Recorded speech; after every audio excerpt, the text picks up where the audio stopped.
If you need to cancel your Outlook subscription, follow these straightforward steps to ensure the process is completed smoothly. Step 1. Sign into your account. Visit the Microsoft account website and log in using the credentials associated with your Outlook subscription. Step 2. Access your services and subscriptions. Once logged in, navigate to the Services and Subscriptions section. This area lists all your active subscriptions, including Outlook. Step 3. Locate your Outlook subscription. Find the Outlook subscription you wish to cancel. Look for the subscription details, including the renewal date and payment information. Step 4. Select Cancel Subscription. Click on the Manage link next to your Outlook subscription. From the options provided, select Cancel Subscription to initiate the cancellation process. Step 5. Follow the cancellation prompts.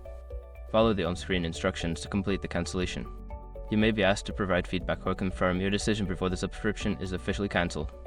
After completing these steps, your Outlook subscription will be cancelled and you will receive a confirmation email. If you have any further questions or need assistance, consider reaching out to Microsoft support.